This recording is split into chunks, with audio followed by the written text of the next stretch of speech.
بسم الله الرحمن الرحیم. دا یو څو سوالونه دي. یو سوال دی چې د نبی کریم صلی الله علیه وسلم په زمانه کې مدرسه وا، د مدرسې بنیاد څنګه پریوت، او د رسول الله صلی الله علیه وسلم په زمانه کې درس وو مدرسه وا. صحابه کرام بعض صحابه داسیو اسی خو پیغمبر علیه الصلاۃ والسلام قران پاک څنګه نازلېدو صحابه ته وی، خو بعض صحابه داسیو چې غي باقاعده د علم د پاره پراتو په جماعت کې مسجد نبوي کې صفه یو چونتره غونیوا هغه باندې بدا صحابه ناستو.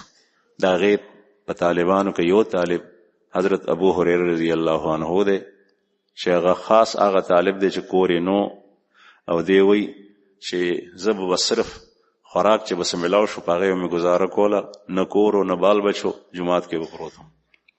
بعض صحابه وکلم المستیاو کا کني رسول الله صلی الله علیه وسلم دغه طالبان بوتل کورتا نو د مدرسې ترتیب او دا د هغه زمانه نه کوم نه را روان دي.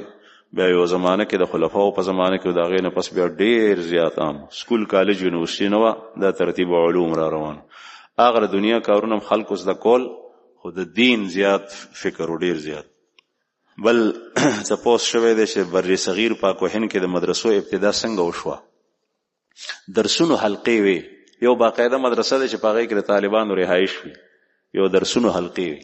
دلته علوم چې راغلي دي نو صحابه کرام راغلي دي، زه په زه غیتلی دي، صحابه د علوم اوړي دي، خلکو ته خولې دي.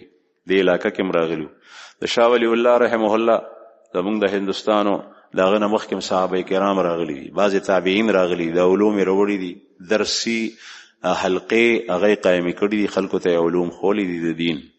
لیکن باقاعده چې دا کوم مونږه کتابونه وایو د شاه ولی الله رحمه الله مدینه منوره کې سلور کال تیر کړیو، آلته د استادانو د عربونو د علوم احادیث ذکر او بیا د ترار په هندوباک کې دا سلسله دا غزنه شروع شوې ده. بیا د مدرسو ترتیب چې کوم نه هغه د دارالعلوم دیوبند او د سهارنپور مظاهر العلوم د حضرت شیخ الحدیث مولانا زکریا نور الله مرقده د مدرسې نه دا غینه شروع شوې ده. اول بنیاد د علوم دیوبند باقاعده تعمیراتی مدرسې دا غي شروع شوې ده او دا غي بنیاد په خوب کې نبی کریم صلی الله علیه وسلم په خپل هغه چولیو. اوس په دنیا کې په زموږ په ملک څومره مدرسې دي، کدا هغه د هر چا چي دي، هر مکتب فکر سره چې تعلق ته دا غي شاخ او دا غي جړه هغه د دارالعلوم دیوبند سره به لګي، دا غي سره به جړه لګي دي. بل تاسو کړه چې زموږ په معاشره کې د مدرسو څه کردار دی. زموږ په معاشره کې د مدرسو کردار ست په بیان کې بیانم شو. مدرسې څه کوي؟ د خلکو د دین په سطح باندې راهنمایي کوي او د مسلمانانو اصل وجود او بقا هغه په دې صورت کې دا چې د ایمان او د دین سره قائم. د خلکو راهنمایي په مختلفو مسایلو کې، کاغه معاملات دي، کاغه معاشرت ته، کاغه نکاح او طلاق مسائل دي، کاغه عبادت دي او طهارت ته، هغه کې دا مدرسې کوي. الحمدلله. او د مذهب بنیاد هغه په دې مدرسو په سلسلو سره روان دي. او تاسو ته دا ذکر شو چې کله علم لاړ شي، جهل راشي، نو بیا دین ختم شي. بل تاسو شوه دی چې د ماشومانو تعلیم او تربیت او د قران پاک د زده کړې لپاره جماعتونو کې راوستل څنګه دي. جماعت کې ماشوم چې کوم د درس ټیم دی په هغه کې راوستل شي. اسه رسول الله صلی الله علیه وسلم فرمایي چې خپل واړه ماشومان او لیونی د جماعتونو ته مپریدي. جماعتونو د ماشوم او د لیونو نه پاک ساتي. دلته دارالایمان کې چې کله ویل کېږي د جمعې په موقع یا دلته اصلاحي اجتماعاتو کې چې ماشومان مراولي د هغه وجه دا نه مراد هغه ماشوم دی چې هغه بیان مز او بیان اوریدل او خپل اصلاحي ترتیب چې کوم نه هغه جاری ساتل هغه متاثر شي یا په جماعت کې متیازي وکي. نو داسې ماشومان جماعت تر واستل نه دی پکار. البته د ډیر وړو کې ماشوم ترتیب پکور کې شروع کول پکار دی او بیا په جماعتونو کې داسې ځایونه مختص کول پکار دي چې پاغه کې ماشومان قران پاک ناظره قاعده او حفظ دا ویل شي. دلته هم الحمدلله دا ترتیب شته، د محلي ماشومان راځي او دلته د موز دغه کیفیت چې ما بیان کو نه چې کوم ډیر واړه ماشومان دي بیا غیزان ته موز او کی قاری سے وته موز خی دا غی خپل امام وی خپل جمع وی غی بیا لاړ شي چې موز پیراشي. او چې کوم لوی دي پاغه کې بالغین دي نو هغه په جمع کې د جمع په موس کې شریک شي. بل تاسو کړی چې ضروری مسائل د علم د پاره یو عام کس ته څه کول پکار دي. هغه ته دا کول پکار دي چې د دارالفتاء سره د عالم سره د یو معتمد کس سره رابطه وکړي چې دته ضرورت پیښ شي. مثلا معامله شروع کوم دا شرعي لحاظ سره څنګه ده، حلال ده او که حرام. دا تاسو خو دیو کو چې په دې کې پیسې ډېری دي چې په دې کې سرمایه ولګي نو ګټه ډېره راځي، لیکن حلال او حرام دا به د عالم نه تاسو کې. د کوم الفاظ داسې دي چې هغه سړی په کور کې استعمال کی په نکاح باندې اثر پروزي، دا به د عالم نه تاسو کې احتیاط بساتي. لکه زه تاسو ته مثال درکوم، زمونږ په کتابونو د فقه کې یو مسله ده او د دې تذکره په قران پاک کې راغلي ده. د مستقل صورت ابتدا د دې نشي ویل چې هغه ته زهار وای، کې یو سړی خپل خزه ته وای چې انت علی کظهر امي، ته ما باندې داسې لکه زما د مور شا، زما د مور ملا، دې سره خزه حرام شي، دې ته زهار وای. البته کفاره چې ورکی نو بیا د پاره دا حلاليږي، مستقل نکاح وسره نه ماتي. نو دا یو لفظ دی، لیکن دا چې جانیز د کړي او دا غي استعمال کی او کفاره نه د ورکړي او بیا د دې خزه سره وخت یې دا څومره نازکه مسله ده چې کله نزدیکی نو د په حرامو کې مبتلا کی. نو بهر حال په قدم باندې دا راهنمایي ضرورت ده. تاسو د مفتیان کرامو نه باقاعده سند یافته چې په غیبه باندې خپل استادانو اعتماد کړي، هغه مفتیان په هر مدرسه کې وي دلته مشته، هغه نه تاسو راهنمایي حاصلول شي. دای طریقه ده. بل تاسو کړه چې د مدارسو په نصاب کې کوم اهم مضامین ویل کېږي. په دې کې صرف خولې کېږي، نحو خولې کېږي، لغت پکې خولې کېږي. صرف او د نحو ګردانونه په ابتدا کې، بیا فقه، اصول فقه، حدیث، اصول حدیث، تفسیر د قران پاک دالسته کېږي.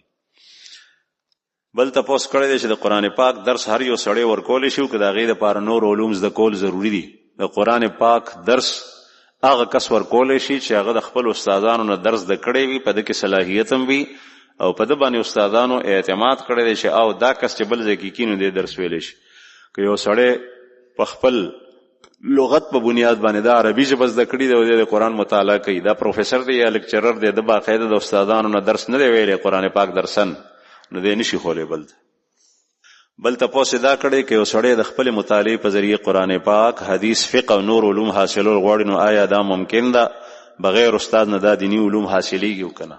دغه سلسله کې عرض ده چې یو خو داسې واړه کتابونه راوتی دي چې هغه ته موږ رسائل ویلې شو، چې هغه زموږ په ژبه کې، قومي ژبه کې، اردو کې لیکل شوی یا پښتو کې، آسان د عوامو لپاره، هغه نه دا راهنمایي حاصلې دي شي. خو پاغه کوم زما د عرض ده چې کوم مسله کې یو کس اونخلی شک پیدا شو معمولی، بیا تاسو کول پکار دي د عالم. د دین علاوه چې کوم معتبر کتابونه دي چې پاغه سره سړی عالم جوړیږي، علم حاصلې، هغه په خپل مطالعه هرگز نشي ویلې تر څو پورې چې استاد نه خولي، ځکه چې دا روان په همدغه ترتیب سره ده. رسول الله صلی الله علیه وسلم ته صحابه کرام مخه تناستو، هغه ته به قران پاک او تلاوت به وکړو، یتلو علیهم آیاته ویزکیهم ویعلمهم الکتاب والحکمه، تعلیم د کتاب الله او د حکمت د قران پاک آیات تلاوت کول، دا ټول بالمشافهه شوی د شوندو نه شوندو. غنی اوس خو به وسړی داسې کې داسې وخرالو چې ټیپ ریکارډ یا موبایل لوډ سپیکر ته کېدا او پاغه باندې وای، داسې نه په مطالعه نه بلکې استاد نه بغیر دا علوم نزد کی. البته تاسو ته عرض کو چې هغه وړي رساله، وړ کتابونه چې تا غینا دینی راهنمایي حاصلول شي، مزد طهارت وغیرہ هغه د بارغه کته شي. پاغه کې به بعض خبره داسې وي چې هغه 100% ستاسو د بروزي، بعض به داسې وي چې پاغه کې به شک وي. مثلا یو سړی دی معرف القرآن تفسیر ګوري د مولانا مفتی شفیع صاحب رحمه الله، نو پاغه کې به داسې عبارت راشي آسان اردو ده، لیکن داسې ځای وراشي چې پاغه کې بستا معمولی غونې شک پیدا شي چې دا خبره داسې ده او کدا سه نه، بیا باغې باندې نه خکې، بیا باغه تپوس کې دی یو عالم. بل تاسو کړه چې دستاربندیو په موقع باندې د فضلا او ته حفاظ او ته چې دا سیری شي، موږ ته سیره وایو غنټه، دا چول څنګه دي؟ نو دا مناسب ندی. البته ما د خپل استاد نه تاسو کړو، نو غیر د چوټ را کړو، وی چې جوړې شي سړی په دې څه پروا ده، خو په جمعات کې نه، جمعات کې نه، د جمعات نه بهر، ځکه چې د جمعات ملوث شي، تلويث شي، ککړ شي، غیر سره دا تارونه مارونه دی پروزی یا دا دلته ترتیب هم دغه دی. بل په جماعت کې اغړم دغړم وي، جماعت نه بهر چې کوم ځای ته ځي هلته دې وتا شي. اسې دا یو رسم دی او دا داسې شی نه دی. دستاربندي چې کوم دی نو پټکې تړل دا د سنتو نه ثابت دی، دا شته. بل تپوس کړی دی چې یو طالب علم دی هغه مدرسې ته تللی دی او دا هغه مسافر دی، دا هغه کور دومره لرې دی چې څومره سفر وي او دی هر هفته دا طالب علم د مدرسې نه کور ته ځي، نو دی به قصر کوي که اتمام به کوي؟ نو جواب یې دا دی چې یو ځل دی 15 ورځې په مدرسه کې تیرې کړي، یو ځل دی 15 ورځې په مدرسه کې تیرې کړي، بیا هغې نه پس چې کوم دی نو دی دلته کې اتمام کوي، او چې په لار روان نو قصر دی کوي، او چې کور ته لاړ شي نو هلته به اتمام کوي. بل تپوس شوی دی چې د کور زنانه ماشومانو تعلیم او تربیت لپاره کوم کتابونو نه تعلیم پکار دی؟ داسې کتابونه شته دی، زمونږ حضرت هم بعضې کتابونه لیکلي، طهارت مسائل او 10 مسائل وغیرہ، یا مفتی کفایت الله صاحب کتاب لیکلی دی چې صرف تعلیم الاسلام دی، تعلیم الاسلام دی. دا ماشومانو ته په کورونو کې زنانو ته د هغې نه مسائل زده کول آسان دي. یا د مولانا شربی تھانوی رحم الله بیشت زیور دی، لیکن په هغې کې بعضې مقامات ډېر مشکل دي، هغه نه چې کوم آسان دي هغې نه خولی شي. یو کس وایي چې د مهر کم از کم مقدار څومره دی او سنت مقدار څومره دی؟ د مهر کم از کم مقدار چې کوم دی نو هغه 10 درهمه دی، 10 درهمه، او سنت مقدار چې کوم دی نو هغه 40 اوقیې دی، 12 اوقیې، او 12 اوقیې چې کوم دی نو په هغې کې په یو اوقیې کې 40 درهمه، نو بار د 40 کې زره ورکه څومره جوړي؟ 480 جوړیږي. بیا دا درهم چې کوم دی نو دا په تولو کې بدل کړي نو د تقریبا د نن سبا په حساب سره دا قیمت د دې 2 لکو نه برابر 3 لکو خوشا جوړیږي. بعضې خلک مسنون مقدار یاد کی چې مهر فاطمی زه کېدم، او چې تپوس ته وکړه چې څومره روپۍ دي نو وایي 50 روپۍ، هلکه 50 روپۍ مهر فاطمه. او دا مقدار نبی کریم صلی الله علیه وسلم د حضرت فاطمی بی بی او د ټولو لونو دغه مقدار د مهر مقرر کړو. او البته د دین ډیرم کې خوش، لیکن دومره مقدار کې خل پکار دی چې هغه د هغې سړي په وس کې وي، ځکه چې مهر دا یو رسم نه دی چې ته اوې خلق باندې خوشحال کې بیا ورکې نه، مهر دا د زنانه حق دی چې هغه ته پردي کور ته ځي، دا خاوند به دې زنانه ته دا شی ورکوي، او هغه چې څومره زر وي نو هغه ورکول پکار دي. دلته کې دا کیسې کېږي چې ډومبی خو مهر ورکوي نه، او یا چې کله مقرر کړی وي نو هغه په ډومبۍ شپه باندې ورته وایي چې ما ته مهر معاف کړه، دا توره ګڼي. او زه دې پورې ما ته خندا راځي چې دا سخت بېغیرتوب دی چې سړی ډومبي ملاقات کې ښځې ته وایي چې ما ته مهر معاف کړه.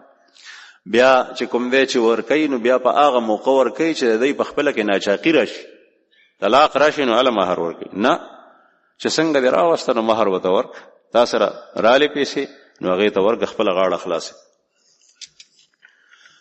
یو کس وایي په جماعت کې د جنازې اعلان کول څنګه دي؟ پکار نه ده، خو که په لوډ سپیکر باندې یا د کمیټۍ د طرف نه یا د جماعت مشر هغه د دې اعلان اجازت ورکړی وي نو زمونږ بل ترتیب شته دی نو کیدی شي.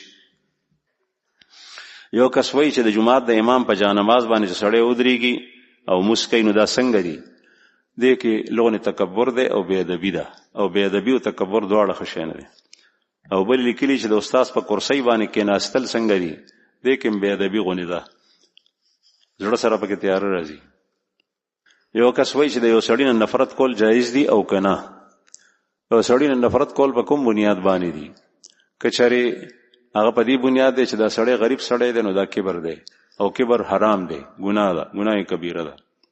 او که یو سړي نه نفرت کوي چې د هغه د خولې نه بدبویي ځي نو دا کیدی شي، دا ګناه نه ده. مثلا د هغه د خولې نه د هغه د ترخون نه بویي ځي، یا هغه سیګرټ څکي ډېر زیات، او د سیګرټو چې ډېر زیات په کثرت سره سوسکین د هغه د خولې نه بویي ځي.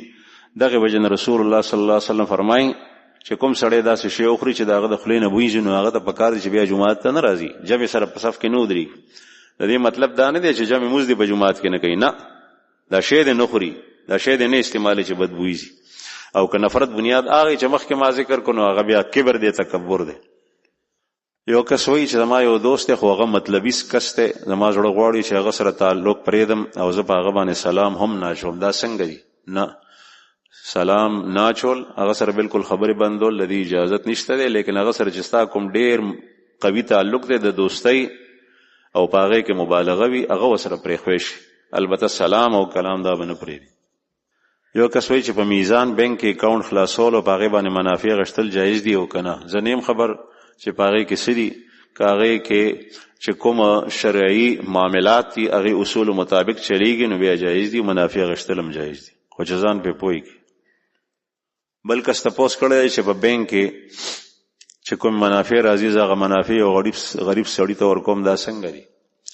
نو دا منافع چې کوم راځي په بینک کې دا سود دی. عام بینکونو کې دا سود دوه طریقې دي. یو دا چې تخپل پیسې په کرنٹ اکاؤنٹ کې جمع کې چې څو وخت ستا ضرورت وي راخلې او هغه بینک ستا د پیسو حفاظت کوي او باغې باندې منافع نه راځي. دویم دا چې باغې باندې منافع راځي چې هغه ته سود ویل کېږي. نو دې کې دواړه قول شته، دا ډومبه هم کول شي دا بلم، خو دا ډومبه چې کې نو د دې دا منافع چې ستا په مال باندې څومره سود راغلی دا ټول زی او دینه کافر يهود د بینکونو چې کوم بنیادی سیستم دی نظام دی هغه ته فایده رسیږي او هغه د اسلام او د مسلمان خلاف دغه ستا پیسې ستا سرمایه استعمالي. دا تحقیق شوی دی. نو بهتر صورت دا دی چې ته په هغه کاته کې کېږي چې په کوم باندې منافع راځي، یعنی د بینک په اصطلاح کې چې وته سود وای، خو ته هغه ته حرام هم وې په زړه کې هم ته حرام ګوري او چې لاس کې اخلم نو ته وې چې دا حرام دی نجس شی دی او چې څنګه واخلې نو فورا داسې کس ته ورکه چې انتهایی ضرورتمند وي هغه سره اسم ني فقیر دی او هغه ته چې ورکې نو د خیرات او د صدقې په نیت به نه ورکې په زړه کې وته دا وې چې د اعمال ما پسین کې ورزولو هغه ته ورکې چې دا کار په روان شي. یو کس وایي چې د موضوع استعمال په ساړه کې بیمار او بوډا سړی کولی شي او کنه تندرست او روغ سړی هم کولی شي. د موضوع استعمال په ساړه کې صرف نه په ګرمۍ او ساړه دواړو کې کېدی شي او بوډا او بیمار نه رنځور نه بلکې روغ سړی هم موضوع استعمالولی شي. البته چې مسافری نو 3 ورځې او 3 شپې په هغې باندې یعنی 72 غنټې مسه کولی شي او چې مقیم وي نو 1 روز یعنی 24 غنټې په هغې باندې مسه کېدی شي. یو کس وایي چې نوې مکان یا نوې دکان په هغې کې خلک قرآن پاک یا سورې یاسین ختم وکړي نو دې باره کې قرآن پاک او حدیث څه وایي؟ ختم کول نه بلکې طریقه دا ده چې کومه نوې مکان یا نوې دکان ته شروع کې نو د الله په نوم باندې سمال خوراک سکاک لوښې کودې جوړه جامه وغیره وغیره چې څه شکل کې وي صدقه ورک او صدقه ورکه فقیر ته او وایي چې یا الله زه دې کور ته ځم یا دا دکان شروع کوم دا ما دپاره مبارک. دا طریقه بهتر ده په ځای د دې چې تالته کې ماشومان بوزي یا لوی قرآن پاک ووایي او هغې باندې ته وخورې په هغې د قرآن ووایي بیا دې باندې وخوروله. دا یو رسم نن سبا جوړ شوی دی. اسې قرآن پاک په خپله ووایه چاته ووایه په کور کې چې زنانه ووایي چې موږ دپاره دا ځای مبارک شي. لیکن بهتره طریقه دا ده چې مخکې نه صدقه ورکې نو صدقې سره بلا او مصائب رد کیږي او ستا مطلب دغه وخت کې همدغه دی چې د مکان د طرف نه ماته څه مصیبت پیښ نشي یا د دکان د طرف نه زه په مصیبت کې مبتلا نشم. نو د هغې طریقه دا ده چې پټه صدقه فقیر ته ورکه او الله پاک نه وغواړه چې یا الله دا دکان او مکان ما دپاره ښه کړي. یو کس وایي چې د چا تهجد اصل وخت څه دی؟ زه پاسم او صرف 2 رکعاته وکم او نیت هم راته وښیه او وخت هم راته وښیه. تهجد وخت ام المؤمنین نه چا تپوس وکړو چې رسول الله صلی الله علیه وسلم د شپې تهجد څه وخت کول؟ ورته وفرمایل چې اول لیل کې م کړي دي، وسط لیل کې م کړي دي او آخر کې م کړي دي. یعنی او بیا په آخري وخت کې بیا چې کوم دی نو تهجد به پیشمني کول. نو پیشمني اصل وخت دی که څوک نیمه شپه پاسي 1 بجه پاسي دي 2 بجې پاسي دي نو هم تهجد په نیت باندې کولی شي. او تهجد 12 رکعات هم شته، 8 رکعات هم شته، 6 رکعاتو پورې هم شته. بهتر دا چې تاسو سره وخت ډېر وي چې ته ډېر رکعاتونه وکړي او په تهجد کې چې څومره اوږد قرات تا یاد وي قرآن نو هغه ووایه. یو کس وایي چې زما یو دوست په ملیشیا کې پاتې کېږي، هلته هندوان هم دي، هغه هندوان د بګوان سره خوراک کوي دي. دا خوراک زمونږ دپاره خوړل حلال دي او که حرام؟ دا خوراک خوړل نه دي حلال. نبی کریم صلی الله علیه وسلم یو ځل د نبوت نه مخکې لا ورته پیغمبري نه و ملو شوي، د نبوت نه مخکې د چا مېلمه شو او هغه کس چې کوم دی نو بیزه حلاله کړې وه او هغه بیزه یې راوړه مخې ته یې ورته پخه کېښوه نو ورسره زید ابن عمرو ابن نفیل دا د حضرت عمر فاروق رضی الله عنه تره دی هغه هم ورسره نو پیغمبر علیه السلام ته چې مخکې که نو وي چې زه خو نه خورم او زید ابن نفیل هغه کس ته وایي چې عجیبه ده بیزه پیدا خدای کا او د وښو بندوبست هم ورته الله وکړو او بم ورته الله پاک د اسمان نه نازل کړي او بیا تا دغه بیزه چې خدای پیدا کړي د خدای ورته د خوراک سکاک تنظیم کړی دی ته د بت په نوم باندې حلاله کې بیا په مونږ خورې دا حرامه ده نو نه خور. نو دغه کس چې و دی په جاهلیت کې بغیر د پیغمبر د راهنمایي نه د طبیعت سم نه و نو رسول الله صلی الله علیه وسلم دا حرام دی کوم چې په دې انداز باندې د بت سره د بت په نوم باندې خوراک کې خودی چې دا حرام دی کاغذ ذبیحه وي کاغار څه چی او بت صرف نه د الله جل شانه د نوم نه علاوه چې د چا په نوم باندې کوم شی ساروی حلال ساروی هم حلال شو نو هغه غوښه حرام شو خوړل جایز نه